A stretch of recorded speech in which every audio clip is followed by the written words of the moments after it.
This is a super fun one. We are coming live from Live. a fun location in Michigan. Can you guess? We're at Herman Miller's headquarters. And unrelated to that, but very related to that, we today are talking about health and wellness. Yeah. The wellness conversations that are emerging and that we've been having as part of these last 2 days with a lot of amazing wellness experts and conversations we've been having prior and that are out there. And we got 10. Yeah. So if you're interested in wellness, if you're interested in longevity, if you want to hear anything about peptides, Yeah. you want to get into the Chinese medicine space, Yes. brain health, Yes. men's wellness, the list of cyclical eating, we got a lot packed in here. Yep. This It'll is the be episode super for you. And yeah, let me know what you think and give it a like and share it with your other wellness buddies. Yeah, indeed. Yeah, we'd love to hear what you think. Yeah. Enjoy. Yeah, bye. Hey everyone, it's Chris. And Kirsten. Welcome to Good Thinking Weekly, the podcast where we discuss the best of the best in brands, marketing, and culture. Thousands of people, top execs from the likes of Complex, Klaviyo, Walmart, Wall Street Journal, and LVMH tune in every single week. We run a creative consultancy in Good Co, so we know what it takes to build a good brand. Subscribe on YouTube, your favorite podcast app, and Good Thinking on Substack for more. All right, let's dive in. Hi. Welcome to Good Thinking. Welcome to the Marigold Lodge. Which is a pretty special place. Like, this place is rad. Yes, we are staying at Herman Miller's Lodge. I guess it's a hotel, but it's really more of an experience. Yeah. Yeah, I would say it's a lodge experience, but we're out here working with Herman Miller, an amazing project. And this space is a really special, beautiful, aesthetically, what you would expect. Stunning. Energy. I wish we could give you a tour around. That could have been this other episode where we just gave you a tour of this house. My Not today. bathroom has a shower in it that is from the 1913 and has body jets that were installed in 1913. A lot of innovation happening around here. It's very cool. Yeah, a lot of cool stuff. A lot of just an amazing experience, amazing last couple of days with Herman Miller. Like, it's a rad company, design, archives, like Very so much happening. inspirational. And we are here related to health and wellness. We are. Which is why we decided that we would record a podcast about that. Right. So that's how we work. So this podcast is about wellness. It's about the emerging conversations that are happening in wellness, which is very much a part of the work that we were doing here and very much kind of top of mind, I think, for both of us of what's happening right now. And so we have some people that we invited out on this trip. We do. Amazing humans. Surveying, a little informal surveying of things that they thought were emerging as they are experts in the field. And also, things that I write about and we talk about often. Yep. But we rarely talk about them all in one place. So thought we would do that. Right. So here we go. Yeah. So I've got to pull up my list. Wellness conversations. Okay. Normally we record this with my laptop right in front of my face. So the list is still there. You just can't see her holding the list, but it's still there, people. Love me an outline. Transparent. Number 1. Transparent procedures. Yeah. I mean, we've talked about this at length. Yes. But how do we say this? Blimp? Oh, I still don't know. Okay. That's what. You don't even know? No. I swear. I don't know how to pronounce it. And we did a whole podcast on it with Lit From Within. I think it's like bleth. That's why I still say lower eyes. Lower lid. Okay. Lower lid. Anyway, like if you've been on the TikTok or on the Instagram or even reading the newsletter, you'll know that basically like the shame has gone from plastic surgery, cosmetic work, like people are sharing their in-process stuff, like they're sharing, people are, and you can think what you want about it. That's not the point of this topic. It's just so, it used to be like, oh, like you do Botox and you're like, no, I do Botox. I do this. I got my under eyelids done. I got my upper eyelids done. I got my this done. I got my that done. And I think it's both about reducing stigma. I think it's also about access to like more quality information. People have better resources than they've ever had before. For sure. Now like the right people to go to and the things like that. Yeah, I think it's so much about, I think it is that for sure. I think it's multidimensional, right? I think it's reducing the shame. I think it's better work. I think it's more confidence in doing it. I think in general, as a conversation in humanity, we're reducing the shame. And I think it is everything from like the true, like under the knife procedures of like facelifts, neck lifts, kind of that whole thing to lower eyes to Botox. Like It's all the things. And I think, one of the predictions that Jessica DeFino had like this year was that like, oh, you're going to see a bunch of cosmetic companies, like more like topical things come out with like things that are, it used to be like Botox in a bottle and now it's like blimp or please write in and tell me how to say this because I can't say it. Yeah. under the eye. But I think there's just not really like, in my opinion, people are not really interested in the like subpar version of it anymore, like the light version. They actually just want to do the thing. Right. And I think people want to do the thing and look right and want it to look natural, but there's no longer this like hiding that. Yeah. I do think a space to watch will also be surgery recovery as a consequence. So think like hyperbaric chamber, like, Hyperbaric chamber with healing is like game changer. yes. Don't do it at home, kids, though. No. And yeah, I think that if I were watching a space, a bigger space that's coming is kind of that as a service on the high street, like being advertised and talked about. Like it is, but I think people don't really know it's there. For sure. For sure. Wellness and recovery. Okay. Moving on to number 2, the rise of men's beauty. Right, which is honest to God coming from the alpha boys. So, it's definitely like a trickle up economy. This like I do think, I mean, obviously, like let's look at Tom Brady. We know that older men are doing cosmetic surgery. They need to get some better doctors, but yes. But I think it's interesting seeing like, yeah, there's Dr. Squatch, which apparently is out, everybody. Just It's in now for the youngers, right? So, right. So I don't know what it's not cool for teenagers to be using that anymore, not sophisticated enough. Right. Actually, while we've been in Michigan, I've seen so much men's skincare out here. And like, it's still very much like in this like big ass bar, like a big ass soap bar. Like, it's still very much that still. But I do think that that is changing. And I think we've been saying that men's skincare is coming for ages. I think the expectation was always that it was going to be the older men driving it, but it's really the younger kids driving it. And then the younger kids telling their dads that they need to wear face cream.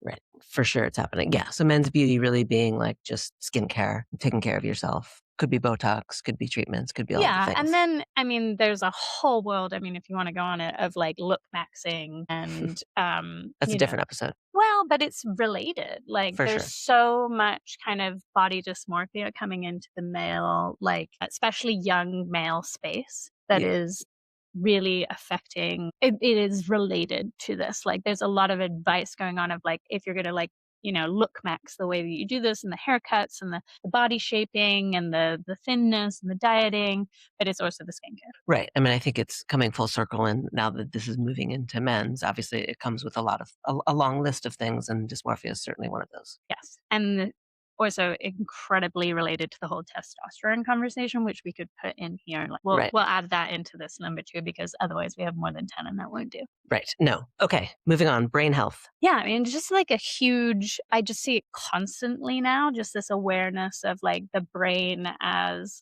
kind of your central operating system.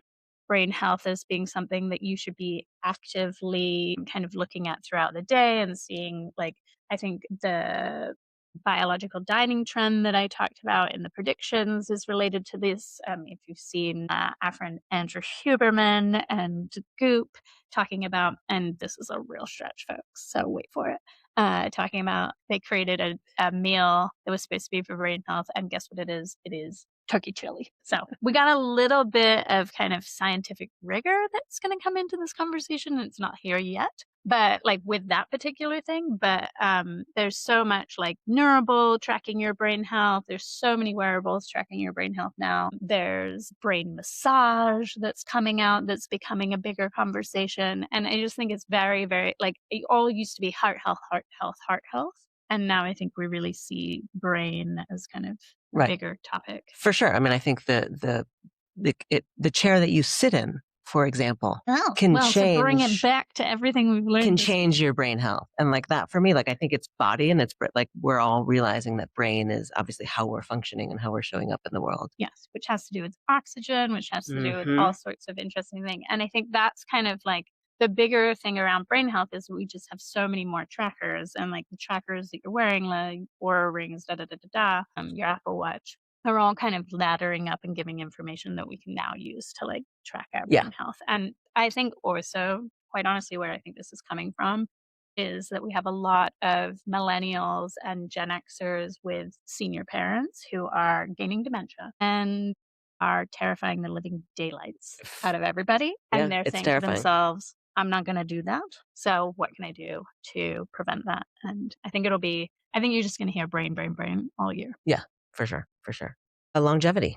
Yeah, I mean, honestly, like, I don't even know if we could put this we could put the entire, Right, it like, could be list as longevity, but I think it's longevity on a scale that or specificity maybe?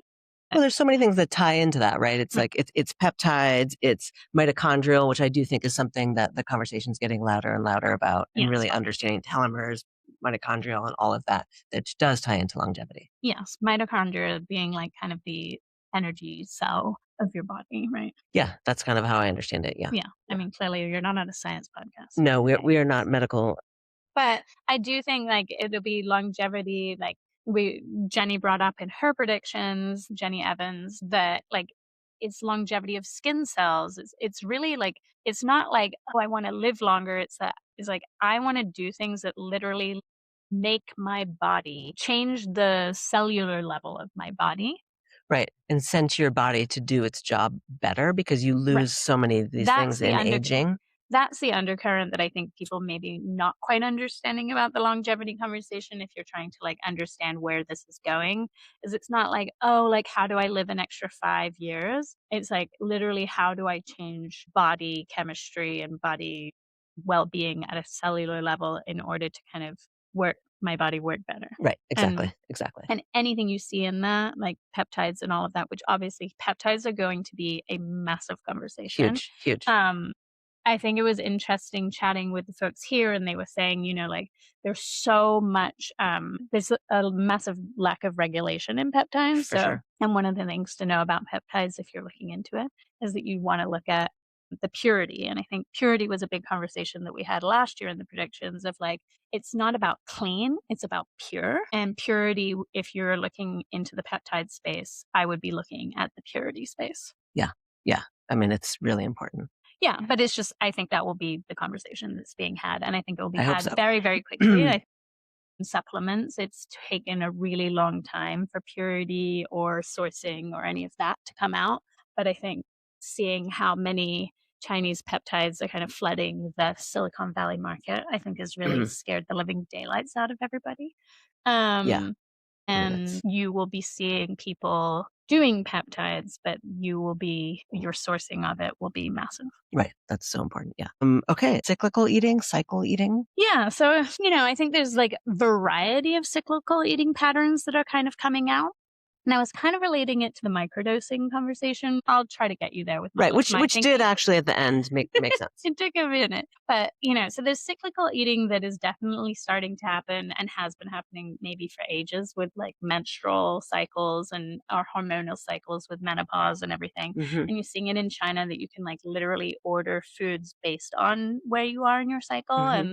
and people being and I would relate again back to the biological dining trend. But this is it's not just happening there. So one of the trends that was brought up at the dinner the other night that we were at was the idea of protein Yeah. cycling and also carb cycling, but protein cycling, Yeah. That's and how the specifically. conversation around protein is like, oh, just more is better, more is better, more is better. And that there's going to be this massive realization this year that it's not just about eating it constantly, but it's about the time of year that you're eating it, and you need more Hmm. protein at different times, and then you actually need to be reducing your protein in order to, like at certain times. And I related it to the microdosing because I think for me, it's kind of a trend of like seeing people like moderation in a new way. So to me, I'm seeing microdosing happening with psychedelics. I'm seeing microdosing happening with GLP-1s. And this is kind of like how do you correctly dose or like and deal with moderation of things that I think we know that moderation like always comes back into the Right. conversation. And Sure so we've does. had a very big lack of moderation in terms of the protein space. I think you're going to see Yeah. everybody saying fiber is the new protein. Fiber has been fiber like forever, and it's been a big conversation last year. If you paid attention to this podcast, then you've known about that for a while. Right. Shout out to Metamucil. Yeah, and we still want to rebrand. So, Yeah. we'll We're just here keep for you. plugging that into this conversation. But I just see it as like all related to like us being interested again in like how do we kind of like in choose and control because it all affects like we're realizing that like our biology like it's not just like a like run at the fence. Right. And we're not the same every day. I mean, I think Right. I see it as we're getting in more information. So we're being more targeted about with the information that we do have to do it in a certain way. And I do think like, a woman's period, menopause is, the way to do it because, or a good example of the way to do it because we've learned your cycle and your body's not the same every single day and it changes. You can have blood tests, you can Yeah. figure that out and see where you are. And I think that's a very identifiable marker. And we're just now doing the same thing with all of the things, protein. Yeah. And I think it will just be bigger as we're always like now there's a hormone tracker that's just saliva based, right? Mhm. Here So for that. yeah, like Function Health is testing every 6 months and there's other companies testing you every week. And this will be you testing yourself literally like any hour you want to test yourself. And I think that will be relatively normal in the next year or so. And when you have that, then you're going to be so much more aware, just like people are more aware with their aura rings of like, oh, like, we had some people come down here and they're like, yeah, my aura ring's telling me like I'm, da da da da I'm da. gonna get sick. Right. And we all are like, can you 2 years ago you would have been like, this is not happening. Now that's happening and it's very, very normal. And I think the hormone thing and all of that will be related. And consequently, like seeing like what happens when you do reduce your protein, you can see it immediately. So Right. it's not just like a Exactly. guess. Exactly. It's like no facts. Here we Right. Right. We're like, this getting is more information and this is a reaction and a way to work with that information. yeah. Yeah. Yeah, yeah. Okay, moving on. Psychedelics. Yeah, I mean, again, in the predictions, and I still really believe this, I think we're going to see a shift in psychedelics to being more of a tool. Yes. Well, you say yes, but like the mainstream is not yes. But ibogaine being bigger. Apparently, there's a very good Netflix documentary about the ibogaine thing that we Oh, need to watch. one in Mexico? Great. Let's do that. Yeah, Sweet. it's about these veterans who. Oh, that's Yeah, great. shout Yeah. out to Katie for telling me that. Yeah. I mean, that's all my Instagram feed is all about ibogaines. I'm here for Of it. course it is. But I think it's, I do think, again, that will be a big, big conversation. There's so much going on right now, in particular in the White House with like criminalizing and like changing the classifications of drugs. And oddly, I think that is one of the maybe positive things that's going to come out of here. So yeah, stay tuned. But I think there's going to be a lot happening. Right. I think it's going to go very, very fast. I do think it's still going to be interesting to see whether or not VC firms get behind investing in it because I think it's such a once it gets regulated, here's the problem. Once it gets regulated, then it becomes an actual drug. And then it becomes, like if you listen to the podcast this week with Genexa, playing in the regulated pharma space and doing anything interesting and just doing things in general is very, very, very difficult. And that's not really going away. They're not going to change the classifications and remove like all the barricades. Right, Like it's right. not possible. Right. Well, it's really snowing outside. This would be a great drive. Yeah. And I think it's a conversation we've been having for years as far as psychedelics. And, it's gone from like, oh, what are those people doing over there to like, okay, we're having conversations about it to, okay, people are microdosing it to kind of going through. And now it's like, oh shit, it's a mental health tool that can really change people's lives. Like, let's really dig into that. Right. So I think that will be the conversation. But I actually think you're going to see more regulation around it than less. And Right. so then you have to wonder if the access will actually reduce because right now, like people are pretty much able to get it like however they want. Like it's not hard. And once they regulate it, it will be much harder. Yeah. Yeah. Fair point. Okay. Let's talk about beauty tourism and when we're going to Seoul. Right. I mean, Seoul's having its moment right now, but I will say, I think that so there's like right to try law states here in the US. And if they play their cards right, I think they could become like tourism meccas for beauty. Like not just like I think it will be health, like truly like trying different cancer drugs and trying like all those kinds of drugs. But I also think like like salmon sperm injections are not available here. And if you were very, very smart and into that space, I would go set up in that state. I would build a mecca of a spa and I would start making yourself the new Korea. Right. So you heard it here first and send us an invite because I'm in. Yeah, or put me on the board. But yeah, I think there'll be more topic around this. Also, I saw an interesting thing, and I think this was right. It was by the stanza, and it was talking about how like I think that right now like hotels are like and running at adding all of these amenities to hotels so that they have like not just like beauty tourism like going to Korea, but like it's like we need a immortal chamber in our hotel, da da da da.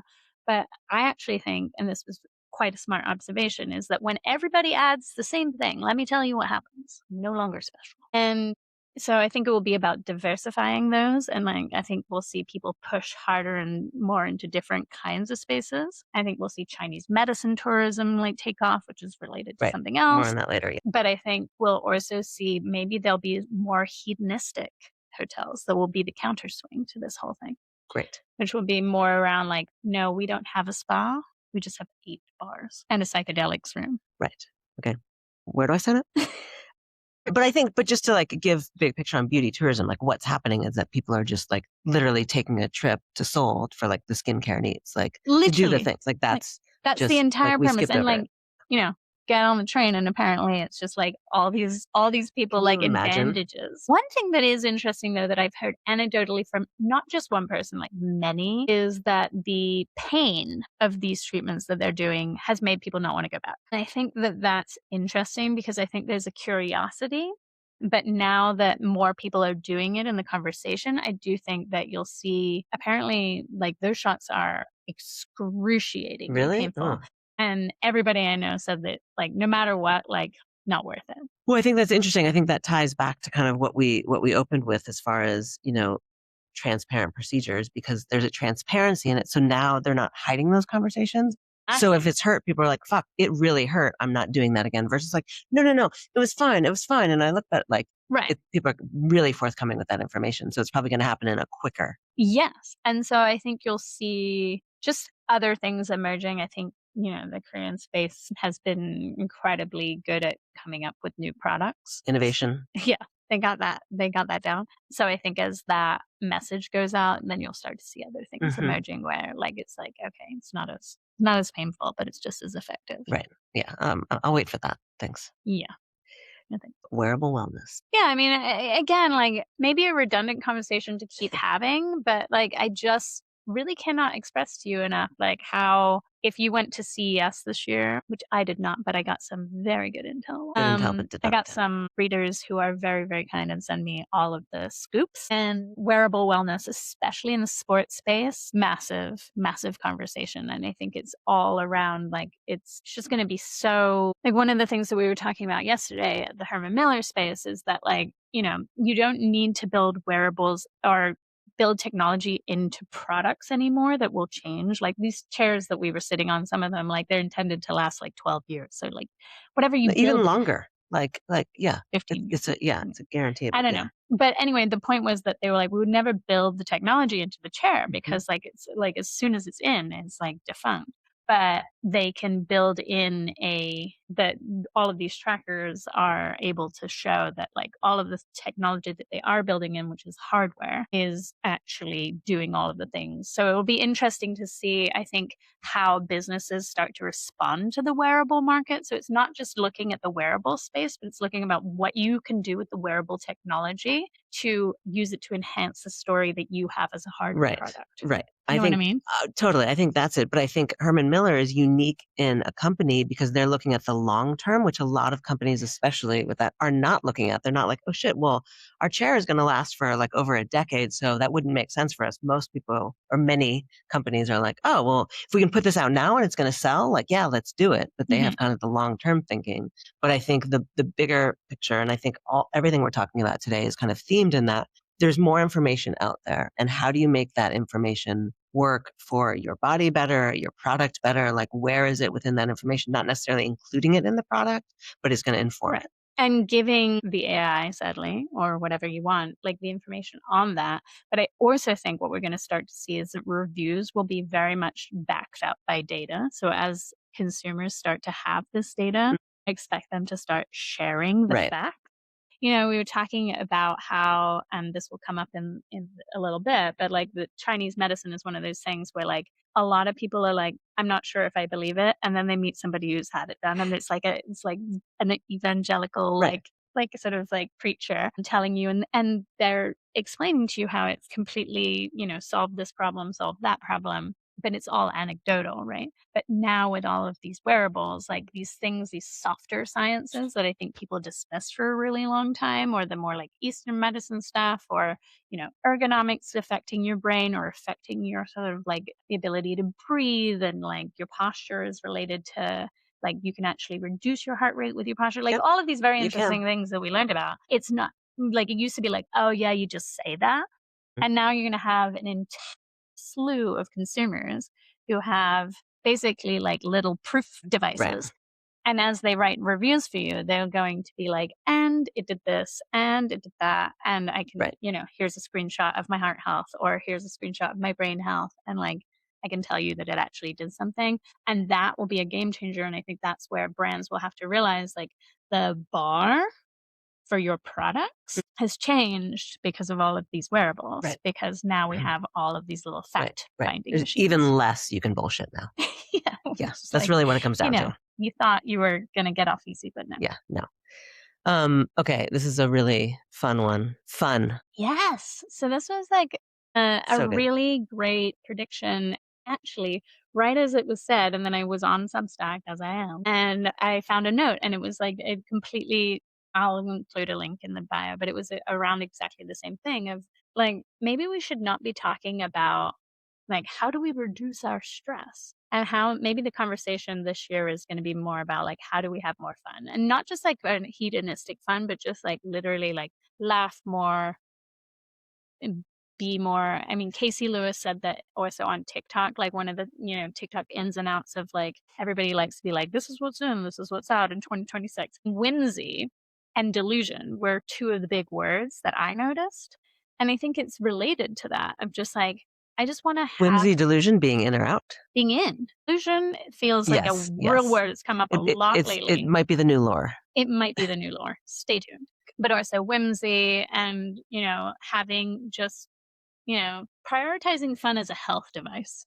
I mean, it goes into the modern nap, really. No, it wasn't just the It wasn't the modern modern nap. It was, we went through keep bringing it back up, but it's so on my mind. The Herman Miller archives in there is like, they've always looked at is like, it's not just like one part of it of how you're sitting at the desk. Active office. Yeah, the active office. So all of the parts and pieces that make up you and your job. And one of those things was like a suggestion in a positive way that naps are important. Of a lounger, and it was like, it was called the distinctive nap or something like that. I don't know. Yeah, because you were supposed to look good while doing it, right. Which is like, look chic while taking your nap. I'm into that. Honestly, I do have a picture of it. I should include it, but he did look chic. Yeah, 100%. And I'm here for that. The chic like power nap, 100% could see that coming. But I think it's all of those. I think it's such a good point. It's like a conversation we were having earlier, fighting your demons and moving to Vegas to, be broke.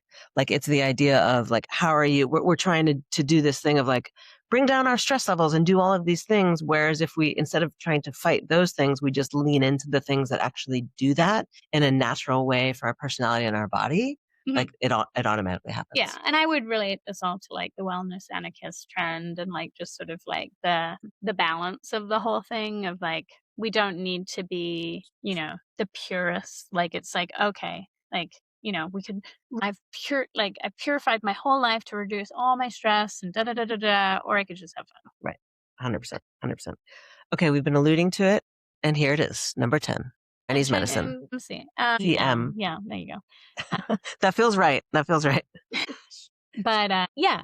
so one of the people here was talking about it, and it was an interesting discussion because it was brought up like, why do you think right now Chinese medicine seems to be having kind of more of a movement around like, I've been for the last year only eating hot foods. I feel like it goes deeper than that. Like you got to kind of share your story about deeper, starting with the, But I think I just think that there's a lot around like these very basic entry level like ways of getting into Chinese medicine, whether it's like protecting the heat of your neck or like eating hot foods. I did tons of Chinese medicine for my IVF. Wearing socks to bed. Sorry, guys. Criminal, we know. Not eating chicken. Yeah, antioxidant, anti-inflammatory diets, Chinese herbs, acupuncture 3 times a week. The poultry board's coming at you. I did all the things. And I will say, like, it's what held me together. So, and I have a baby now. So, right. So the person that was talking about this was like, I think it's happening also because women